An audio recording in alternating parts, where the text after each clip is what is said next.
Ito ang inyong lingkod na nagbabalik upang magbigay ng mga balitang walang bias at pawang katotohanan lamang. Ito ang Bayang Pinas. Ang isyong ito ay naging usap-usapan sa buong bansa at iba't ibang social media platforms. Ngunit bago tayo magpatuloy sa actual na video, ay tayo muna ay magbasa ng mga komento, hinaing at opinyon ng ating mga netizen. Tama, hanggat hindi natututo ang mga tao na mamili ng tamang politiko na dapat iupo sa gobyerno, walang pagunlad ang ating bansa. Gising po tayo sa eleksyon, DTS senatorial slate po ang ipanalo.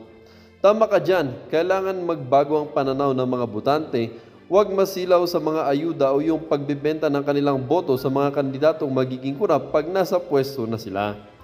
May nakapagsabi na may autism na sakit ito si Tamba. Siguro totoo. Pansin nyo ba minsan sa pagsasalita niya or body language niya kung nagsasalita siya sa public forum at ngayon parang tumitirik ang mata na mismong sign ng taong may sakit na autism.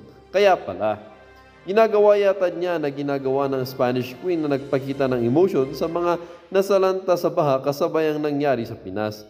Pinagbabato kasi ng mga Spaniards ang hari nila sa galit. Gaya-gaya buti di siya pinagbabato ng mga biktima sa baha. Drama pa more. Hay, sana manumbalik ang lakas ni Presidente Duterte at mag-relax sa retirement niya. Sorry po PRRD, we pray for you po. We love you, President Rodrigo Roa Duterte. Huwag bumoto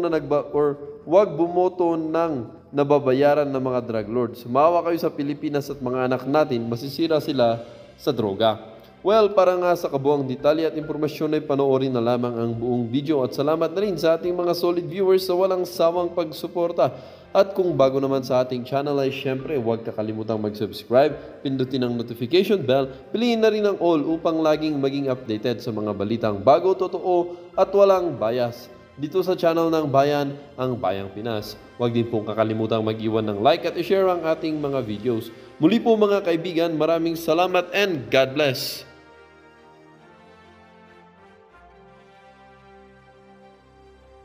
Sa baba. I-click nyo lang ho yan, makakasama ho kayo. Makakasali kayo sa ating, kumbaga, yung talagang sila yung pinakaunang nakakakita sa ating mga reaction video. Ito mga kababayan, umpisa ho natin ang ating talakayan dito kay Tambaluslos ba o dito kay Madam Maharlika. Ay, unahin na ho natin itong si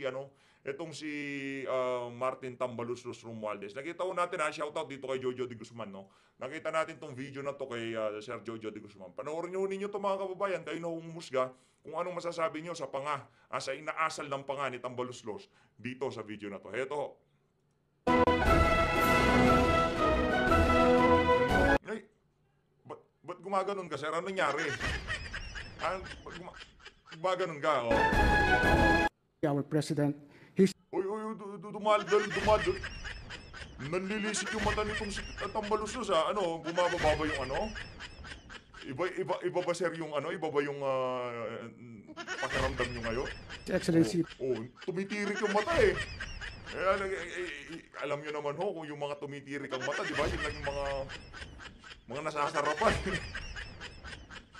Tumitirik ka ba pero tayo hindi tumitirik yung mata natin. Okay. Ferdinand R. Ano tinitignan mo sa atin, sabi Brad? Hinihintay mong mahulog yung buto niya, ganon. Kaya kayo na pagkakamalang bungag dyan sa mga ganyang asal nyo eh. Diba? Pero meron akong nabalitaan. Actually, bago natin nabalitaan yun, narinig na nating nagsalita itong si dating Pangulong Rodrigo Duterte. Na di umano, yung mga retired PMA graduates, yung mga PMA official, yung mga retired men in uniform, nagpaplano daw ho atang gumawa ng manifesto. Na kung saan, doon sa manifesto na yon, gusto ho nilang mawala na sa kanilang paningin itong mama na to bilang Speaker of the House.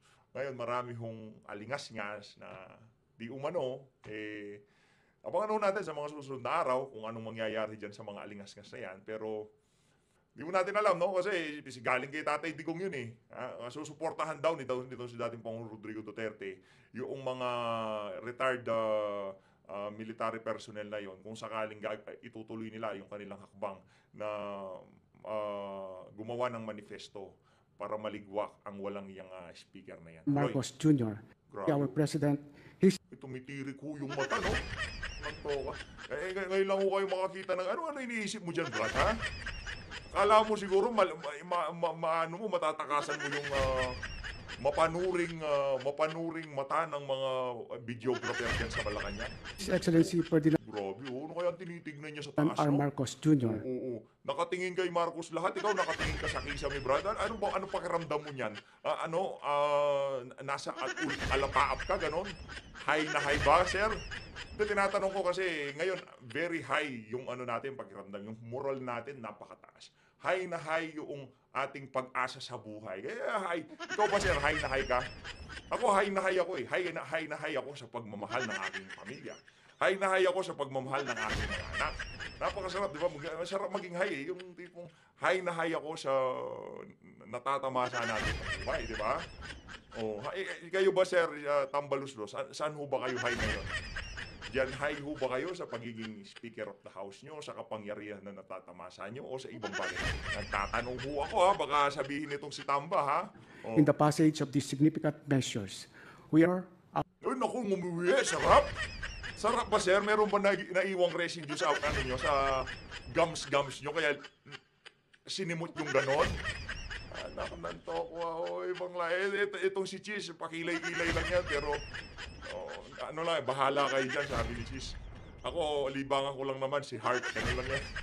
our sacred oaths Sabay lunok, sarap. Sabay linis ng gums niya, sabay lunok, di ba? so that we may faithfully defend and serve our country. Thank you for guiding our leaders. Uy, si ano yun, si, ano pangalan ito? Si Anyo, yan. Si Eduardo Anyo, isa ho sa mga, ang ating dating, in fairness, nung DILG Secretarian si Anyo, mahusay naman ho yan. Mahusay kasi yung mga local government official nung mga panahon na yun, hindi ho nila basta-basta sinusunod.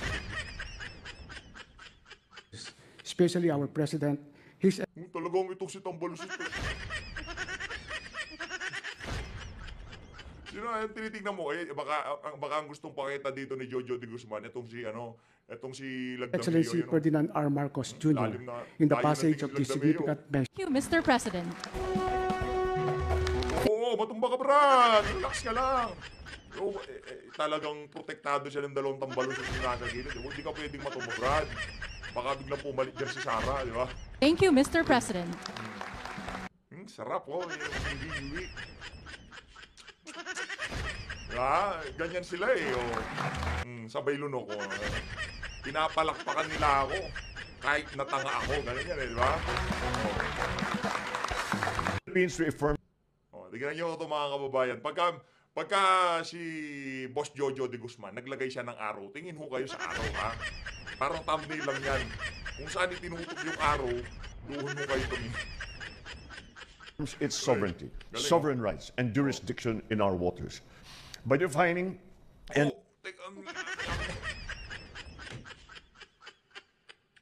Ay, ibang klase talaga to. Pambihira. asserting our maritime zone, navigational regulations and procedures, while obliging them to comply Sinong binilugan? Ano pilitin to? Si Manalo ang binilugan. Pero tignan nyo ho, si Lagdamio. with navigational regulations. Naku, merong naiwang residue, sir. Meron ba naiwang residue? Yeah, si Manalo, hindi yan. Siyempre, tagal na sa DFA niyan, di ba? Ngayon, yung katabi niya, yan talaga. Balita yan. Pabalik-balik daw sa CR yan. Di ba? Tapos pagdating niya daw, singhot. And procedures to comply with navigation Grabe naman yan, Lagdamio. Galing ka na ba CR yan? while obliging them to comply with navigation Oh, grabe no, baka pagka naka-close door sila sa opisina nitong si Marcos Jr., di ba? Makabalandra dyan sa opisina yun. Bulto-bulto, no? Hindi na ako gramo-gramo, bulto-bulto. Ano to? Bulto-bultong pulburon.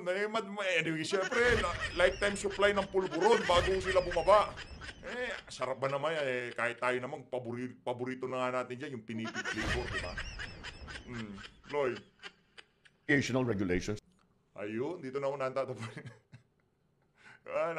Nasa alapaap itong si Tambaluslos. Ito naman si Lagdamio. Pakula-kulangot lang. Ito, pakinggan nun natin yung mga ratsyada nitong si Binibining Maharlika dito dito kay Lagdami ay dito kay Tambaluslos. Itong mama na to laki yung damage na ihinatid nito sa sa kanyang interes na maging presidente. Linagay niya ho sa alanganin ang buong sambayanan, no? Yung korupsyon, napakatinding korupsyon diyan sa House of Representatives. Matindi ho mga kababayan. Napakatindi ho. Kayo ba naman, hinamon kayo na magbukasan ng libro. Anong ginawa nyo? Inimbestigan yung mga Duterte. Yung inyong MOOE, yung inyong maintenance and other operating expenses, magbukasan ng libro. Anong ginawa ho nila? Imbis na tumalima sa hamon ng sambayan ng Pilipino, ang ginawa ho ng bangag na yan, itong si Tambaluslos, pinaimbestigahan ho niya yung mga nagtanong sa kanyang travel expenses. Diba? Ganyan ho sila, ganyan ho kawalang niya yung mga yan. Kaya ngayon pa lang masasabi na ho natin, ang pinaka-corrupt na Congress ang 19th Congress. Ang pinakawalang kwentang Congress ang 19th Congress na pinamunuan nitong walang iyang Martin Tambaluslos Romualdez na ito. Naku, balik na sa atin yan. No? Hanap mo yung PH na yan. Diba? Huwag kang magalit, sir. Ito naman. Pinakawalang kwentang Congress ang 19th Congress. Pag-atras doon sa panahon 18, 17, 16, basta tayo doon, gabis yan, di ba? Ito, mga kababayan, panoorin ho natin itong mga balagbag nitong si Binibining Maharlika. Ito na naman kayo Binibining Maharlika. Merong speech si Tatay Digong Unahin na kaya natin itong speech si Tatay Dig. Ito na lang kayo, Madam Maharlika. Next video na ho yun, next video na. Game. 1966 ipinanganak. Naku po. Ano ito ang Yan hawak mga nating aba. ebidensya? Oh. So mga palangga, well, actually, Ano ho tayo ngayon? Nature ho muna tayo. Green. Green ho muna tayo kasi galing ho tayo sa green. Kaya isa ho sa paborito nating kulay yung green na yan. Hindi, yung lola natin, yan ang paborito niyang kulay. Kulay green. Yung lola natin. Kaya wala, maganda green Yung tipong nakaka-relax sa mata. Tuloy. ano pa to, December 2023, ko pa to sinasabi sa inyo ang issue na ito. Oh. Napag-alaman natin, ayon sa ating source, na message tayo noong October 30. Okay, Miss Maharlika, meron po akong ibibigay na information sa inyo na pwede ninyong i-share sa inyong mga viewers regarding sa secret arrival ng mga ICC members. Nako, ICC member, bago ho yung ICC member na yan. Meron lang ho tayong nakitang picture. Hoy, Kokak, anong ginagawa? Madam, anong ginagawa mo dyan? Nyari sa'yo. Ba't ka nakaganyan? Anong trip na? Ano na naman ba yung trip mo na yan, madam? Ba't ka umiiyak? Anong meron?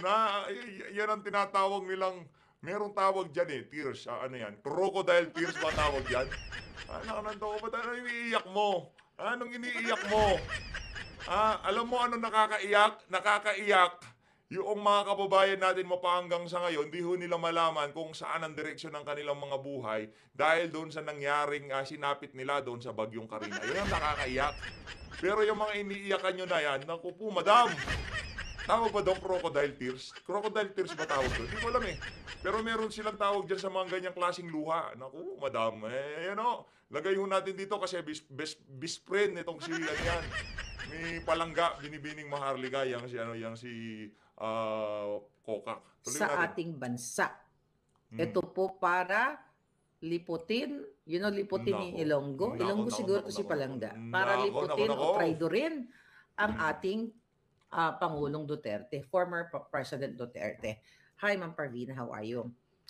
Ito pong issue na ito ay patungkol sa kay House Speaker Martin Tambaluslos, who secretly arranged accommodations and security for those ICC members. Alright. Sabi ko sa kanya, nagpasalamat ako. Sabi ko, baka naman sir, pwede po kayo mag-send ng information. Kasi syempre, mahirap na yung magsalta tayo kaagad. Although, nung the moment na na-receive ko yung message na totoo ito. Kaya lang, syempre kumukuha tayo ng mga ebidensya na makakapagpatunay, makakapag-corroborate sa ating information. Hindi katulad dyan ni Jay Kung Ho na chismis-chismis lang sa Quadcom. Kasi may chismis-chismis na gano'n. Anyway, dadako tayo. Grabe no ang plastic ng ano nitong si Lisa Araneta Marcos. Yung walang sincero, pati ba naman pag iyak madam plastic. Ay, dyan mamaya. Okay, Miss Maharlika, there are several ICC teams na pumasok, okay, sequentially sa ating bayan simula pa po noong October. Okay? Naku. Sabi niya. Alright. Isa po sa investigators ay nagngangalang si William Rosato ay nasa Kala ko William bansa Shatner. na. Nakastay po siya sa Raffles Hotel since October 29. Okay? Ang Raffles, di ko nga alam na, ang may-ari ng Raffles Hotel ay si Elizaldico. Okay, yung putang inang yan ang may hawak. Ang luto. Pagka sobrang galit na ho siguro natin. Pagka nagalit tayo ng sobra, pwede natin banatan ang pwede tayong gumanon eh. Pero ngayon, di tayo nakakaganon kasi di pa naman tayo galit. Kumbaga, cool pa lang tayo nito. So, pagka galit na ho tayo, di ba? Pero kaya nga, paubaya na ho natin kay Binibining Maharlika na yung mga jutang gininis na yan. May-ari, according to our source. Oh. Basta, Sige, madam. tapos yan, sabi niya, Balagbagin may mo silang kasama lahat. po, okay, ulitin ko. Si Rosato ay nasa Raffles Hotel since October 29. Nasa akin yung travel record nila. With an American interpreter named Maya Bracken. And, sabi niya, another investigator named Glenn Cala. Kaaalis lang po sa bansa natin. So, titignan mo tayo, bago natin tuloy-tuloy yung kanyang pasabog, mga kababayan. Tinignan ko to. Anong pangalan nito ng una niyang pinangalanan na ICC? Si William Rosato. Ayon sa kanyang record, mga kababayan, ito yung mga taga-government na nakikinig sa atin. Personal details, nakalagay dito, travel type A. Ano ibig sabihin nito? Type A personality ba ito? Kasi ginugol natin. Ang sabi dito, travel type A, travel port NAIA 1. Status A, flight number, dito siya sumakay. Flight number MH804. Actually, Googleable yan. I-Google nyo yan. MH804. Okay, ito yung pangalan niya. So, travel date October 29, 2024, 10:19, 10 p.m., 19 minutes, and 10 seconds. Dami na. 10:19, 10 p.m. Okay? Ang admit status na is EO408. Para pakita lang natin yung background ng passport para maniwala lang kayo. Pero hindi natin pwede pakita information. Ayan yung background ng passport talaga. Alright? Next. Pintahan kaya natin yung ulo niya. Yung mga ICC nandito na ho sa Pintahan Pilipinas. natin yung ulo niya. Tingnan lang. Pintahan ko lang yung ulo niya. Anong karta, Okay, madam? tingnan Anong natin karta yung ng ulo niya. ano niya? Paano ba Anong natin ito ulo niya? pipintahan? Tingnan natin. Wag na. Sige, yun na lang. Baka Hindi, pintahan natin, mahirap madam. na. Alright. So, ang sabi sa report ng ating Naalala ho natin nung una nating pina-follow tong si Binibining Maharlika, no? Noong 2016, no? Ano pa ho tayo noon? OFW tayo. Umuwi tayo galing bakasyon. No? Bakasyon ho tayo. Nakita natin to si Binibining Maharlika. Tindi hong bumalagbag nito noon. Ganun no, yung ano naman niya, tayo niya noong mga panahon na yun, hanggang ngayong mga panahon na to. Parehas lang ho. Walang nabago. Ang nabago lang, hindi na ho siya loyalista. Hindi, noon ho talaga loyalista yan, di ba? Nagka-electoral protest si Bangag. Isa ho talaga sa mga ano yan, kumbaga napaka-vocal. Noong parang dinidelay yung proseso ng electoral process, isa ho siya talagang bumibira dyan, no? Ano din naman siya, taga-suporta siya ni Tatay Diggs, pero bumira din ho siya kay Senator Bongo, yung tipong pumitik din ho siya kay Martin, pangalan, si Andanar, di ba? Biniran niya rin ho yung mga. Pero wala hong ganito na ginipit siya na ginasuhan siya. Wala ganito. Pero ginigipit ho siya no? Tuloy. puting ahas ay meron siyang Amerikanang interpreter na si Bracken Maya Destura. Okay? May bitbit siyang interpreter. Itong si Maya, what?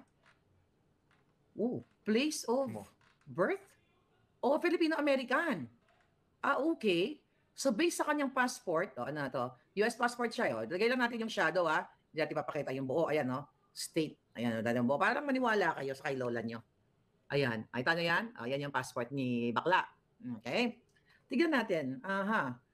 Nationality niya is United States of America. Place of birth, I think, to sa Pilipinas ipinanganak. Wait. Place of birth, Philippines. Yeah, I believe. Place of birth, Philippines. Okay, so 1966 siya ipinanganak. Okay? So yung isang kasama nila, sisend ko to kay PRRD. Mamaya. Sisend ko to sa lahat. Naku. Kaya lahat ng pwede nating isendan. Okay. Sige, madam, sendan Balik lang tayo na sa mensahe, mga hitad. Sabi ni Palangga, pinapasok ito. Okay, itong message niya. Balikan natin yung message na yun. Okay, ito ay inayos pasikreto ni Martin Romualdez. Alright, so another investigator named Glenn Cala. Tingin niyo po mga kababayan, isa yan sa mga dahilan kung bakit na yung mga retired PMA graduates gustong mag-manifesto dahil ang dating ko kasi kung ang umareglo dyan na allegedly itong si Martin Tambalusos Romualdez na kung saan alam naman ho natin na walang jurisdiction dito ang ICC at pinipilit ho niyang papasukin at siya pang tumutulong para mabigyan ng problema ito si dating Pangulo Rodrigo Duterte. Sa tingin niyo ho ba, isa ho yan sa mga dahilan kung bakit talaga ngayong mga panahon na to napakaraming alingas-ngas ang napabalitaan natin dito kay Martin Tambalusos Romualdez. Sa tingin niyo ho mga kababayan, i-comment niyo na sa baba at ng ating mapag-usapan yan sa comment section. Nagre-reply ho ako sa mga lalo na yung mga unang nag-comment talaga rin-replyan ho natin yan. Yung mga first 30 minutes at nababasa ko ho lahat ng mga kino-comment nyo. Kasi kaya ho natin binabasa para malaman ho natin yung saloobin ng ating mga kababayan. Baka meron pa silang maibahagi sa atin na magandang, magandang point of view. Yung kanilang mga pananaw talagang magaganda. Maibahagi ho natin dito sa PH. Si Glenn Cala. Si Glenn Cala. Hindi pa natin nalaman kung ilang taon, kung ano yung ano niya. Glenn Cala. Who is Glenn Cala? Okay, Glenn Cala. Where are you? Si Glenn Cala or Glenn Cala Roderick Thomas, ang kanyang buong record dito, British citizen na ipinanganak noong 1986. Alright? Now, ang kanyang personal details, ang kanyang travel type A, status A. Alright. Tapos sa ANAIA 1 din siya, flight number PR515. Travel date niya, ito ay 10 October 20, 2024. I'm not sure kung ang travel date ba dito dumating siya sa Pilipinas o pag-alis niya. 'Di ba? I think dumating ito. So dumating siya sa Pilipinas. Andito ba si Palangga ngayon? Alright. So ito October 20, 2024, dumating siya ng 12:10:48 AM. Kasi kung may mga taga-immigration dyan, alam niyo itong pinagnangak ko dito. Yung taga-Amerika o yung US citizen naman, ang kanyang travel date, October 4, dumating na siya sa Pilipinas kasi may dugong Pilipino siya, Destura.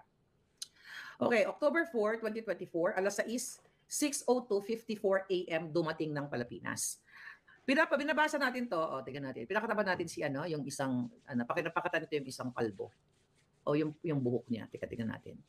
Nationality, okay, ito. Si Palangga, nakababayan ko, ito yung kanyang personal details. Yan, malinaw tayo yan na legit yan. NAIA, flight number, Okay. Dokumentado yan. Now what? Dokumentado yan, mga sir. Hindi natin alam kung ano talaga nasa utak na bangag ni Lisa at ni Tambaluslos. Kasi mga kababayan, according to our source, ito na.